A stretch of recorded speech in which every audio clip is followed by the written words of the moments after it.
네, 먼저 광고를 드리겠습니다. 오늘은 성금요 예배입니다. 골방에서 드리는 성금요 예배가 저녁 8시에 시작이 됩니다. 여러분의 골방에 들어가셔서 성경과 찬송과 초 한 자리를 가지고 하나님 앞에 나아가는 귀한 시간이 되기를 기도합니다. 오늘은 고난주간 새벽기도회 다섯째 날, 옷을 벗기신 수치심, 선지자들의 경고를 흘려버린 죄라는 제목으로 하나님 말씀을 나누겠습니다. 발달 심리학자인 에릭 에릭슨은 인간의 발달에 대한 이야기를 하면서 가장 먼저 어린아이들이 배우는 개념은 신뢰라고 하는 것을 이야기합니다. 그래서 부모님으로부터 신뢰 그리고 불신 이런 것들을 배우게 되는 첫 번째 단계가 있다, 이렇게 설명을 합니다. 그 다음 두 번째 단계는 뭐냐면 자율성 대 수치심이라는 겁니다. 아마도 부모님들이 어린 아이들을 이제 처음에 교육하고 가르치면서 이 수치심의 문제에 대해서 아마 이런 얘기를 많이 했을 겁니다. 아이 창피해, 이런 얘기를 그냥 자연스럽게 했을 겁니다. 그건 어린아이들에게 이제 배변 훈련 같은 걸 하면서 수치심이 무엇인가 이런 것들을 함께 가르치는 그런 과정들입니다. 인간은 사회에서 살아가면서 이것이 꼭 필요하기 때문에 아마 가르치는 과정이 아닌가 생각하는데요. 그 수치심, 그것에 대한 이야기를 여러분과 함께 나누고 싶습니다.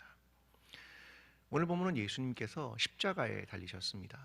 오른편에 왼편에 행악자들이 한 명씩 함께 달리게 됩니다. 주님은 이제 가상칠언 중에 이야기 하나를 들려주시면서 자신의 생애의 마지막 이야기를 하십니다. 아버지, 저들을 사하여 주옵소서. 자기들이 하는 것을 알지 못함이니이다. 이 말씀을 하셨습니다. 저들의 죄를 용서해 달라고 한 것입니다. 그런데 그 십자가 바로 아래에는 로마 군병들이 옷을 제비 뽑고 있었고 옷을 나누고 있었습니다. 그리고 그 아래에 있는 군중들, 그들은 구경하고 있었고 관리들과 군인들은 예수님을 비웃고 있었습니다. 자기 자신도 구원할 수 없는 사람이 어떻게 다른 사람의 죄를 구원한단 말인가? 그런 비웃음 속에 십자가에 달리셨다. 이것이 오늘 본문의 이야기입니다. 어제도 이야기했지만 사형수, 십자가를 지는 사형수에게 행하는 것을 크게 두 가지로 나누게 됩니다.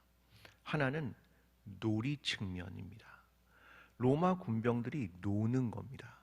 총독의 관저에서 말입니다. 그 중에 하나가 가시로 멸관을 씌우는 놀이를 그냥 한 겁니다. 예수님께 홍포를 입히는 놀이를 한 겁니다. 갈대를 그의 손에 쥐어서 네가 왕이냐라는 놀이를 한 거고요. 그걸 빼앗아 머리를 때리면서 놀이를 한 겁니다. 사실 이건 비공식적인 거죠. 그러나 십자가형의 공식적인 것은 이렇습니다. 먼저 옷을 벗깁니다. 이건 수치심을 극대화하는 것이죠. 그리고 채찍질을 가하는 것, 그것입니다. 그리고 마지막에는 손과 발에 못을 박는 것, 이것은 십자가형에 대한 집행이었습니다. 하나는 놀이였고 하나는 십자가형의 집행이었다, 이렇게 이해하는 것이 좋습니다. 그런데 그 중에 가장 고통스러운 부분 중 하나는 인간의 수치심을 최대로 끌어올리는 겁니다. 사실 십자가형을 지는 사람은 몸에 있는 모든 옷을 다 벗깁니다. 우리는 가끔 성화나 조각품 보면 십자가에 달리신 예수님이 수치심을 가리기 위해서 어떤 천을, 옷을 거기에 그리거나 조각하는 것을 가끔 보지만 사실은 그렇지 않습니다. 온 몸에 있는 옷을 벗겨서 수치심을 끌어올리는 것입니다. 그런데 아이러니한 건 이겁니다. 누군가는 옷이 벗겨졌는데 그 아래에 있는 로마의 군병들은 예수님의 겉옷을 나눕니다. 겉옷은 원래 조각조각으로 붙어 있기 때문에 뜯으면 나눌 수 있습니다. 당시에 옷이 고가였기 때문에 그걸 나누어 가졌다.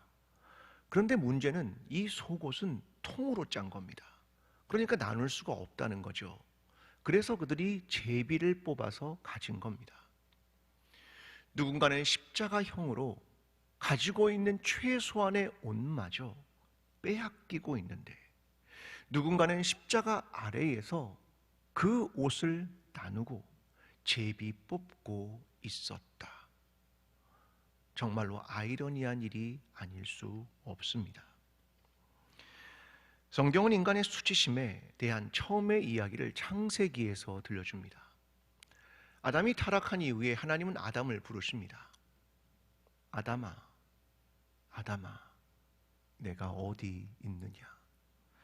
그때 아담이 대답을 합니다. 내가 동산에서 하나님의 소리를 듣고 내가 벗었으므로 두려워하여 숨었나이다. 그는 내가 벗었습니다. 하나님, 내가 수치심이 느껴집니다. 그 이야기를 한 것입니다. 오히려 그가 뻔뻔하게 그냥 아무렇지도 않게 하나님, 저 여기 있습니다 라고 했다면 더 문제가 크다고 생각합니다. 근데 그는 수치심을 느낀 겁니다. 내가 벗었으므로 부끄럽습니다. 그 이야기를 한 것입니다. 여러분, 아담의 가능성, 그의 회복 가능성은 전 여기에 있다고 생각합니다. 부끄러움, 두려움, 이것이 그에게 있었기에 회복의 가능성이 생긴 것이 아니겠습니까? 그가 회개할 근거가 생겼단 말입니다. 여러분, 초대교회 사람들의 고백을 사도행전이 이렇게 말합니다. 그들이 이 말을 듣고 마음에 찔려 베드로와 다른 사도들에게 물어 이르되 형제들아 우리가 어찌할꼬 하거늘. 이게 초대교회 사람들이 너희가 예수를 죽였다라고 하는 사도들의 이야기를 듣고 그들의 반응을 적은 겁니다. 그게 뭐냐면 이거죠. 마음에 찔려. 그 다음 말은 이겁니다. 우리가 어찌할꼬. 이게 회개의 순간입니다. 마음의 찔림과 우리가 어떻게 하면 좋겠습니까? 라고 하는 회개의 시작, 하나님께 돌아올 가능성입니다. 인간은 부끄러움을 갖는 존재, 그리고 이 죄에 대한 형벌에 대한 두려움, 이것이 우리에게 중요한 회개의 근거가 된다는 겁니다. 이것마저 없으면 회복에 대한 가능성을 잃어버리게 되는 겁니다. 오늘 가상실현 중에 본문 34절의 말씀은 7개의 십자가에서 하신 말씀 중 첫 번째 하셨던 말씀입니다. 34절입니다. 이에 예수께서 이르시되 아버지 저들을 사하여 주옵소서. 자기들이 하는 것을 알지 못함이니이다 하시더라. 그들이 옷을 나눠 제비 뽑을세. 하나님, 저들을 용서해 주십시오. 저들을 사해 주십시오. 이게 예수님의 마지막 바람이었습니다. 사람들을 용서해 주십시오. 여러분, 그런데 예수님의 좌우편에는 행악자가 있었습니다. 그들이 함께 못이 박힌 겁니다.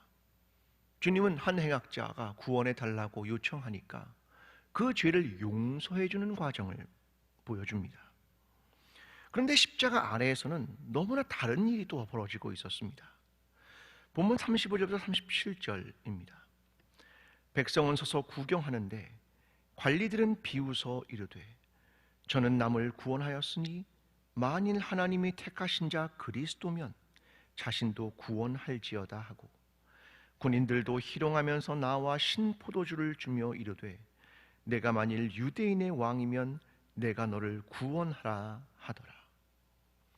십자가 좌우에는 행악자가, 그 아래에는 구경하는 구경꾼들인 군중이, 그리고 로마의 군병들, 그리고 관리들, 그들이 모두 야, 너 자신을 먼저 구원해.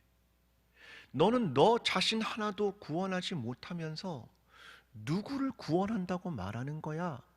라고 그들은 비웃고 있었습니다. 그러나 오직 주님의 관심은 그들의 죄를 사하는 것이었습니다. 여러분, 우리의 죄가 무엇이라고 생각하십니까? 우리는 어떤 죄를 가지고 있는 것입니까? 성경에 보면 이 죄에 대한 가장 많은 지적을 하고 있는 사람들이 등장합니다. 누구냐면 선지자 혹은 예언자라고 말하는 사람들입니다. 이들은 이스라엘 백성의 죄를 늘 경고하고 그리고 너희가 돌이키라고 말했던 사람이 바로 예언자, 선지자입니다. 우리는 그들에 대해서 이렇게 생각을 합니다.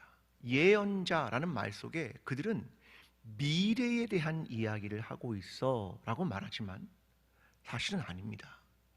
그들은요, 현재에 대한 이야기를 하는 사람들입니다. 그들은 하나님의 말씀과 뜻을 대언하면서 미래에 일어난 일에 대한 이야기가 아니라 사실은 오늘 여기에 있는 이야기를 하고 있는 사람들이 바로 그 예언자, 선지자라는 사람들입니다. 그 중에 에스겔이 있습니다. 자, 에스겔이 오늘 본문에서 반복적으로 말하는 한 나라의 이름이 등장합니다. 어디냐면 애굽입니다. 자, 27절입니다. 이와 같이 내가 내 음란과 애굽 땅에서부터 행음하던 것을 그치게 하여 너로 그들을 향하여 눈을 들지도 못하게 하며 다시는 애굽을 기억하지도 못하게 하리라. 애굽과 관련된 인간의 죄는 무엇이었을까? 왜 에스겔은 이 애굽에 대해서 말하고 있을까라고 하는 점입니다. 저는 애굽의 죄, 이것을 크게 두 가지로 이야기하고 싶습니다. 첫 번째는 애굽이 가진 시스템의 문제입니다.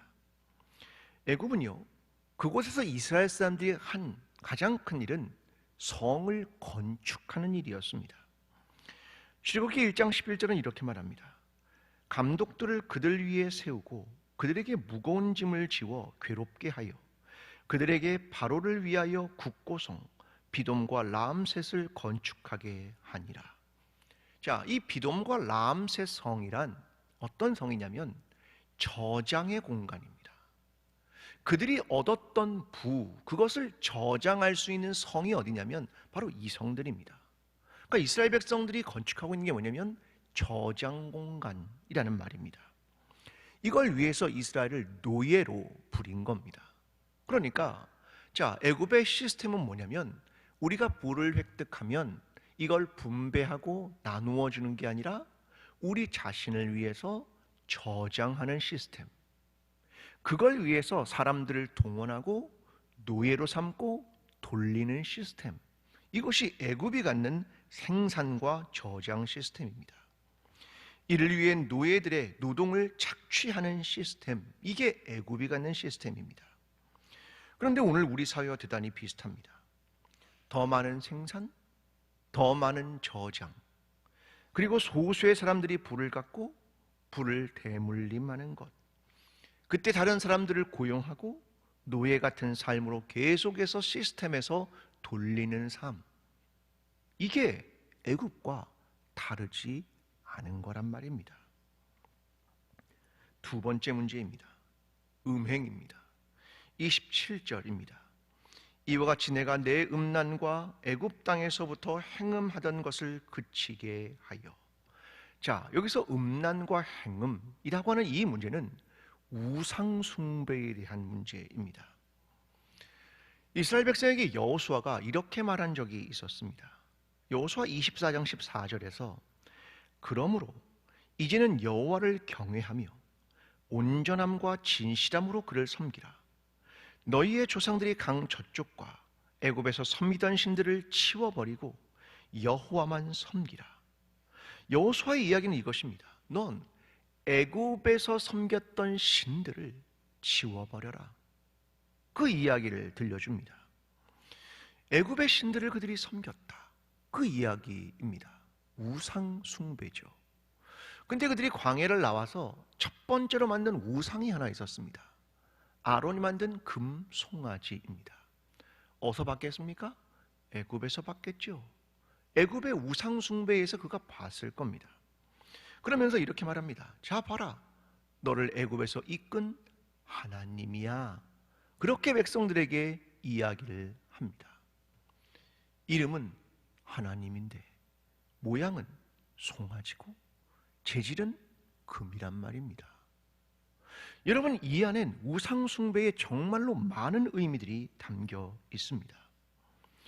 오늘날 살아가는 사람들에게 가장 큰 우상은 뭡니까? 돈이죠. 그게 모양만 바뀌는 겁니다. 하나님의 자리를 대치하는 겁니다. 여러분, 예수를 믿은 후에 우리는 자유롭습니까? 아니요. 이상하게 자유로운 것 같은데 아닙니다. 혹은 모양만 바뀝니다. 종교라는 이름 안에서도 우상 숭배는 똑같이 진행되고 있습니다. 여러분, 우리는 그 모양만 바뀐 것이 우리 가운데 얼마나 많이 있는지 모릅니다. 하나님보다 더 중요하게 생각하는 것, 그리고 교회 안에서는 없다고 생각합니까? 누군가는 교회 안에서 권력을 갖고 싶어 하죠. 누군가는 교회 안에서 이름이 높아지고 싶어 합니다. 누군가는 교회 안에서 자기가 인정받고 싶어 합니다. 누군가는 교회 안에서 내가 거룩한 사람이라고 칭찬받고 싶어 합니다. 누군가는 교회 안에서 난 충성된 사람이라고 이름이 높아지기를 원합니다. 여러분, 종교 안에선 우상 숭배가 없다고 생각하십니까? 아니요. 모양만 바뀌어서 그대로 존재하는 것이 얼마나 많이 있는지 모릅니다. 하나님은 말씀하십니다. 29절. 그들이 미워하는 마음으로 내게 행하여 내 모든 수고한 것을 빼앗고 너를 벌거벗은 몸으로 두어서 내 음행에 벗은 몸 곧 내 음란하며 행음하던 것을 드러낼 것이라. 내 수고를 다 빼앗아 버리겠다. 너를 벌거벗기겠다. 너의 죄를 다 드러내겠다. 너의 음란함과 너의 우상 숭배를 다 밝히 드러내겠다. 그 말씀입니다. 하나님의 심판입니다. 그런데 이 말씀을 묵상하면 묵상할수록 이상한 마음이 하나 듭니다. 오히려 심판하겠다는 하나님의 말씀 속에 아픈 마음이 느껴집니다. 하나님의 아픈 말입니다. 에스겔 23장 35절 이렇게 말합니다. 그러므로 주 여호와께서 이같이 말씀하셨느니라. 내가 나를 잊었고 나를 내 등 뒤에 버렸은즉 너는 내 음란과 내 음행의 죄를 담당할지니라 하시니라. 하나님이 심판하시면서 하는 말씀이 이겁니다. 내가 나를 잊었구나. 내 백성이 나를 잊었구나. 내 백성이 나를 너의 등 뒤에 던져버렸구나. 이 말씀이 하나님의 아픔으로 느껴집니다. 내가 내 백성을 창조했고 구원했고 애굽에서 건져냈고 가나안 땅을 주었고 너를 구원했는데 내 백성이 나를 버렸구나.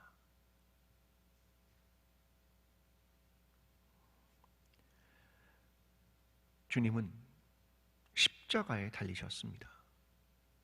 그의 백성이 그를 버린 상황입니다. 그리고 도리어 우리의 죄를 심판하시려는 것이 아니라 스스로 십자가를 지셨습니다.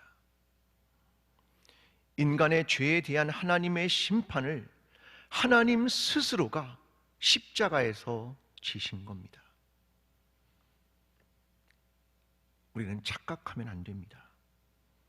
이것을 가볍게 여기거나 거저 얻었다, 그렇게 생각하면 안 됩니다.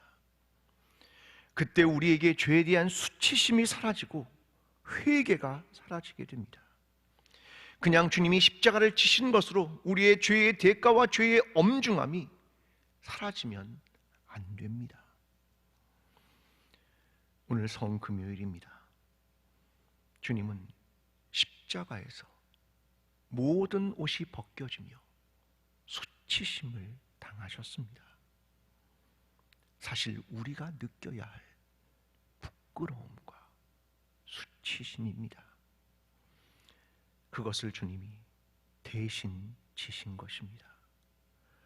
오늘 그것을 기억하며 오늘 우리가 가지고 있었던 애굽의 죄를 회개하며 하나님 앞에 다시금 회개의 자리로 나아가게 되는 저와 여러분이 되기를 간절히 기도합니다. 기도하겠습니다. 하나님, 어찌하면 좋겠습니까? 우리가 예수님을 십자가에 못 박았습니다. 부끄러움을 당하게 했습니다. 어찌하면 좋겠습니까? 주님, 우리의 죄를 용서해 주시옵소서. 이제는 우리를 위하여 십자가를 지시고 수치를 당하셔서 우리를 구원하신 예수 그리스도의 은혜와 하나님 아버지의 끝없는 사랑과 성령님의 교통하심이 우리가 어찌할꼬 라고 외치며 회개의 자리로 나아가기를 소원하는 여기에 머리 숙인 모든 하나님의 백성들 머리 위에, 광주 제일교회 위에, 나라와 민족 위에 지금부터 영원까지 함께 하시기를 간절히 축원하옵나이다. 아멘.